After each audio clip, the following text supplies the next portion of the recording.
यह बात उस समय की है जब महात्मा बुद्ध अपने शिष्यों के साथ जाकर दूसरे गांव में प्रवचन दिया करते थे। एक बार की बात है, गर्मी का समय था। बहुत तेज कड़ाके की धूप निकली हुई थी। महात्मा बुद्ध और उनके शिष्य किसी गांव में प्रवचन देने जा रहे थे। उन सभी शिष्यों का गर्मी से हाल बेहाल हो रखा था और वह सभी चलते चलते बहुत थक भी गए थे। महात्मा बुद्ध के प्रिय शिष्य आनंद भी उनके साथ थे। अब आनंद के मन में भी सवाल उठ रहा था। अंत में उन्होंने बुद्ध से कहा, गांव कब आएगा और यहाँ से कितनी दूर है? हम थक गए हैं। वहीं खेत में एक बूढ़ा व्यक्ति काम कर रहा था। आनंद ने उस आदमी को देखकर बुद्ध से कहा कि चलिए हम उनसे दूरी पूछ लेते हैं। बुद्ध ने हामी भरी और साथ चले गए। आनंद ने बूढ़े व्यक्ति के पास जाकर पूछा कि यहाँ से आने वाला गांव अभी कितनी दूर है?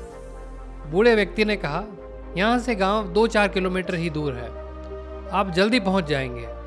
यह कहकर वह व्यक्ति बुद्ध की तरफ देखकर मुस्कुराने लगा। बुद्ध भी उस व्यक्ति को देखकर मुस्कुराए। आनंद को यह समझ नहीं आया कि वह लोग क्यों मुस्कुरा रहे हैं। इसका कारण क्या है? मैंने भी कोई ऐसी बात नहीं की जो ये लोग मुस्कुराए। आनंद के मन में यह सवाल चल ही रहा था और वो लोग आगे निकल गए।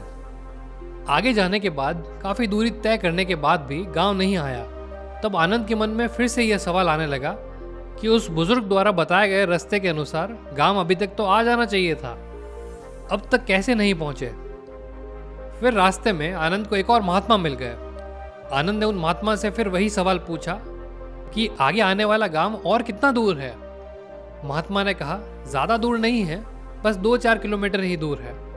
यह सुनकर आनंद ने मन ही मन सोचा कि उस बुजुर्ग आदमी ने भी इतना ही कहा था और इतना चलने के बाद भी अब महात्मा फिर से 2-4 किलोमीटर का कह रहे हैं। आनंद ने सोचा अब तो पहुंच ही जाएंगे, पास में ही लगता है। और फिर तभी दोबारा से महात्मा बुद्ध रास्ते में मिले महात्मा को देखकर थोड़ा सा मुस्कुराए और महात्मा भी गौतम बुद्ध को देखकर थोड़ा मुस्कुराने लगे।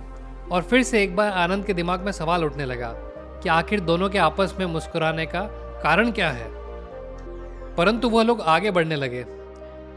काफी चलने के बाद भी वे गांव नहीं पहुंचे। अब आनंद ने एक बूढ़ी माता से फिर पूछा कि माता जी, गांव कितना दूर है? बूढ़ी माता ने कहा कि बस कुछ कदम दूरी शेष है, आप गांव पहुंच ही गए हो।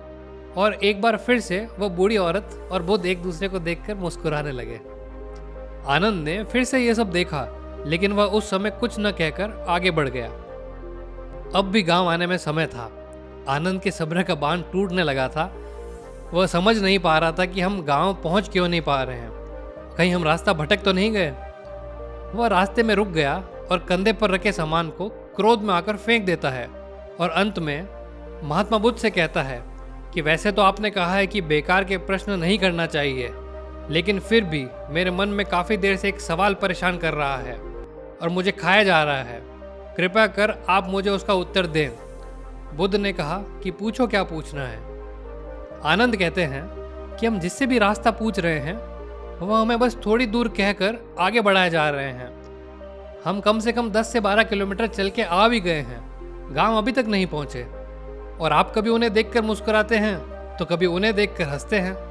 इस चीज़ को कृपया मुझे समझाएं और यह भी बताइए कि कहीं हम गलत रास्ते पर तो नहीं चल रहे हैं, तभी गांव नहीं आ रहा है और इतना समय लग रहा है। बुद्ध आनंद की बात सुनकर कहते हैं, आनंद, हम बिल्कुल सही रास्ते पे जा रहे हैं और जिस रास्ते से हम गांव जा रहे हैं वहाँ के लोग मुझे जानते हैं, क्योंकि मैं पहले भी इस गांव में जा चुका हूँ और मुझे इस राह की दूरी भी अच्छे से पता है और यहाँ के लोग ये बात भी जानते हैं। इसीलिए लोग फिर से मुझे जाते देख पहचान कर मुस्कुरा रहे थे। और जिस तरह हम लोगों को उनके लक्ष्य प्राप्ति के लिए उन्हें उपदेश देते हैं और उन्हें अपने जीवन के पथ पर सफलता हेतु निरंतर चलने को प्रेरित करते हैं, ठीक बिल्कुल उसी तरह राह में मिले हर एक व्यक्ति हमें हमारी मंजिल की ओर निरंतर बढ़ते रहने का उपदेश और राह देता गया है, ताकि हम अपनी मंजिल तक पहुंच सकें।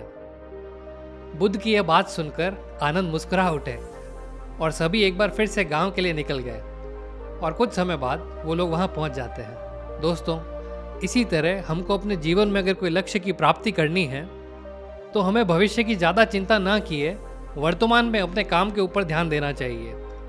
बस थोड़ा और करते हुए हम बिना घबराए और हार माने अपने लक्ष्य तक पहुंच जाएंगे। दोस्तों, आपने इस कहानी से क्या सीखा कमेंट बॉक्स में ज़रूर लिखें। और अगर ये कहानी अच्छी लगी तो इस वीडियो को लाइक करें और चैनल को सब्सक्राइब करके बेल आइकन को भी प्रेस करें ताकि इस तरह की माइंडफुल स्टोरीज आपको मिलती रहे।